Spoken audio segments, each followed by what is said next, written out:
Scorpio, देख लीजिए कौन है ये, बिच्छू, डंक, यानी कि इनके डंक से बचना मुश्किल है। तीव्रता, परिवर्तन, पुनर्जन्म, ये मैं आपको चार्ट में भी समझाऊंगा कि ये शब्द क्यों आया। वृश्चिक राशि के व्यक्तियों की उत्साही और दृढ़ प्रकृति को दर्शाता है। अब जहां उत्साह आ गया, दृढ़ प्रकृति आ गई, वहां कौन आ गया? मंगल महाराज। पहली राशि कौन सी मिली थी इनको? मेष, सबसे पहली। वो भी वैसी थी, दृढ़ निश्चय, एकदम आगे रहने वाली, एनर्जेटिक। अब मंगल इनके भी मालिक हैं, लेकिन दोनों राशियों की क्वालिटीज में थोड़ा फर्क आ जाएगा। क्या क्या आएगा वो अब देखने वाले हैं। वृश्चिक राशि के व्यक्ति तीव्र, फिर वही बड़ी तेजी से काम करने वाले, उत्साही। अब मंगल जिसके मालिक है वो तो उत्साही होगा ही। और संसाधनशील, संसाधनों की इनके पास कोई कमी नहीं रहती। इनके पास गहरी भावनात्मक बुद्धिमत्ता होती है, और ये अक्सर परिवर्तन और पुनर्जन्म के मामलों की ओर आकर्षित होते हैं। ये मैं आपको समझाऊंगा कि ये लाइन कहाँ से निकल रही है। वे अपने प्रियजनों के प्रति अत्यंत वफादार और सुरक्षात्मक होते हैं। ये जो लाइफ पार्टनर होते हैं, अगर किसी का स्कॉर्पियो वाला है, तो डेफिनेटली वो पूरे वफादार भी रहते हैं, और अपने लाइफ पार्टनर को लेके पॉजेसिव भी रहते हैं, सुरक्षात्मक भी रहते हैं, क्योंकि मंगल की क्वालिटीज इनमें आ जाती है। और मैंने आपको बताया, आप याद रख के चलिए हर ग्रह के बारे में। हालांकि मैं आपको जब नेक्स्ट पढ़ाऊंगा तो उसमें मैं आपको पूरे जो ग्रह हैं उनको डिटेल में पढ़ाने वाला हूँ। आज मैं उसको इसलिए नहीं पढ़ाया, मैंने कहा नहीं, पहले आपको राशियों के बारे में पता होना चाहिए, फिर मैं आपको ग्रहों को विस्तार से बताऊंगा। तो मंगल क्योंकि सेनापति है, कमांडर है, इसलिए सुरक्षात्मक वाली क्वालिटी तो उसमें रहनी रहनी है। अत्यंत वफादार क्यों है? क्योंकि अगर एक कमांडर ही वफादार नहीं होगा तो क्या राजा का काम चलेगा? इसलिए वो अत्यंत वफादार भी होते हैं। आप इनको छेड़िए मत, ये कुछ नहीं कहेंगे, लेकिन छेड़ा तो इनका डंक पड़ेगा, और फिर आप इतनी देर चिल्लाते रहेंगे कि बस आपको समझ नहीं आएगा ये मेरे साथ क्या हो गया। अच्छा, एक क्वालिटी और है स्कॉर्पियो की। स्कॉर्पियो राशि, अगर आप काल पुरुष की कुंडली में देखें, H8 जहां पे लिखा था, आठवां घर, वहां पे ये होती है काल पुरुष की कुंडली में। और वो घर मैंने बताया था, तमाम सीक्रेसी से भरा हुआ वो घर है। इतना सीक्रेटिव घर है वो, पाताल के नीचे। उस घर को आज तक कोई प्रॉपरली पूरी तरह से समझ नहीं पाया। पर उस घर की एक पॉजिटिव क्वालिटी भी है, ट्रांसफॉर्मेशन। वो व्यक्ति को ट्रांसफॉर्म करता है।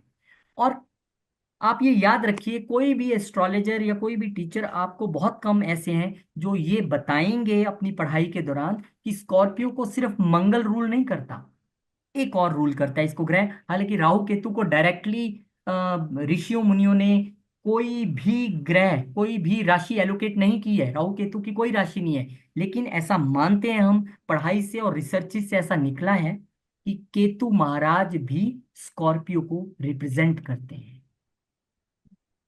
केतु मैंने जैसे आपको बताया था, सबसे डिटैच करने वाला, मोक्ष देने वाला, ट्रांसफॉर्मेशन लेने वाला। तो ये केतु भी रिप्रेजेंट करते हैं। नेचर इनकी फिक्स्ड है, इनको भी आपने पंगा ले लिया तो आप हिला नहीं सकते। ये लोग अति उत्साही हैं, पर मैंने अपने रिसर्च में ये पाया है कि स्कॉर्पियो वाले बहुत कॉन्फिडेंट हैं, सब कुछ करेंगे। लेकिन ये मैंने अपनी रिसर्च में देखा है कि एक बार ये नेगेटिव हो जाए, या इन्हें कहीं फेलियर मिल जाए दो तीन बार, तो ये डिप्रेशन में भी बहुत जल्दी जाते हैं। ये डिप्रेशन में बहुत जल्दी, ये एक ऐसा साइन है जो डिप्रेशन में सबसे ज्यादा जल्दी जा सकता है।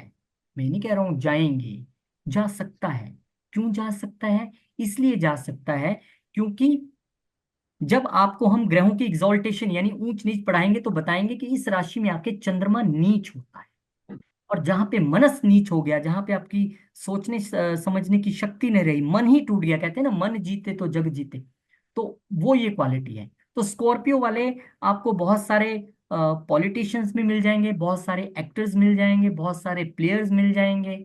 लेकिन इन लोगों को ये चीज ध्यान में रखनी चाहिए कि इनको कभी भी उदास नहीं होना है। लाख फेलियर के बाद भी आप अपने आप को यहां रखिए।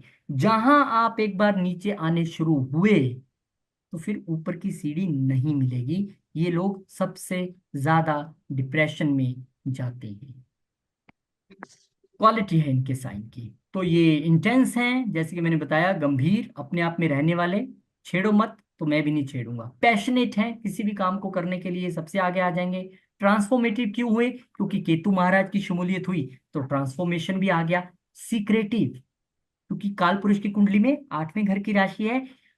एक और चीज मैं आपको बताता हूं, अगर आपका हस्बैंड या वाइफ या आपका बच्चा या आपके घर में कोई स्कॉर्पियो वाला है, यानी वृश्चिक राशि वाला है, तो भैया आप उसको समझ नहीं सकते हैं। ये लोग इतने सीक्रेटिव होते हैं कि आपको 10 साल बाद भी इनका कोई राज नहीं पता चल पाए। ये बिल्कुल हर चीज इतने गंभीरमय तरीके से और इतने हिडन वे में करते हैं ना। वो कहते हैं ना कि दायां हाथ करे तो बाएं कर पता न चले, वो वाला हिसाब है इनका। तो जिनके कोई परिवार में स्कॉर्पियो वाला है या खुद कोई स्कॉर्पियो है, उसको भी पता होगा कि उनकी सीक्रेटिव नेचर है। सबको खुल के नहीं बता देंगे, मैंने ये लिया, मैंने ये टेस्ट भर दिया, या मैं ये कोर्स कर रहा हूँ, या मैं अपनी कुछ तरक्की के लिए ये करने वाला हूँ। नहीं बोलेंगे। क्या बोलेगा? इनका काम बोलेगा। जब काम हो जाएगा, चीजें हो जाएंगी, आप कहेंगे यार मैं तो इससे रोज मिलता था जाते, इसने तो बताया ही नहीं मेरे को कभी ये बाहर सेटल होने वाला है। अब मेरे को बता रहा है मेरा वीजा लग गया, मेरी टिकट है, मैं तो जा रहा हूँ। क्यों? इनमें सीक्रेसी कूट कूट के भरी है, क्योंकि ये काल पुरुष की कुंडली में 8वें घर को रिप्रेजेंट करते हैं, इसलिए सीक्रेसी है। प्रोबिंग, जांच, ये जितनी सीबीआई, सीआईडी, या जितने जांच वाले जो अधिकारी होते हैं ना, या जिनको बड़ी प्रॉब करने की पड़ी रहती है, वो ज्यादातर स्कॉर्पियो वाले होते हैं। आप देखिएगा वो वृश्चिक लग्न या राशि वाले बंदे निकलेंगे ज्यादा। अच्छा, ये लोग पीएचडी वगैरह भी बहुत अच्छी करते हैं, क्योंकि जिसमें थीसिस लिखने हैं, जिसमें रिसर्च करनी है, रिसर्च में बड़ा मजा आता है। इनको बस आप एक काम दे दीजिए, मतलब जिसे हम कहते हैं बाल की खाल उखाड़ना। आप दे दीजिए बाल और ये आपको खाल उखाड़ के दिखाएं। क्योंकि जब तक किसी चीज की गहनता तक, क्योंकि जो जो भी मैं आपको बताऊंगा आप उसे प्लीज, अगर मेरा कोई शब्द ऐसा लगे तो आप उसको नोट कर लिया करें हमेशा, क्योंकि केतु भी इसको रिप्रेजेंट करता है। और ये केतु क्या है? केतु जड़ें हैं, जड़ें, रूट्स। तो इन लोगों की आदत होती है एकदम जड़ तक जाना। अगर इन्होंने कोई मोबाइल भी लेना है ना, ये पहले उसको पूरा पढ़ेंगे, फिर उसके सारे फीचर्स देखने में रिव्यूज पढ़ेंगे, रिव्यूज देखने के बाद फिर ये यूट्यूब खोल के भी बैठ जाएंगे, अच्छा मैं देखता हूँ इस यूट्यूबर ने क्या डाला है, कौन सा मोबाइल ठीक है, क्या ठीक है। आप इनको आज चीज लेने के लिए बोलो तो शायद ये हफ्ते बाद कहेंगे हाँ मैं अब थोड़ा प्रिपेयर हूँ, मैंने काफी हद तक जांच कर ली। तो कितना मुझे 8 नंबर के बारे में बोलना पड़ा, स्कॉर्पियो के बारे में, क्योंकि बड़े सीक्रेटिव होते हैं। मैंने जितना बोल दिया वो कम ही बोला है, इनकी सीक्रेसी लेवल कभी कम नहीं होता।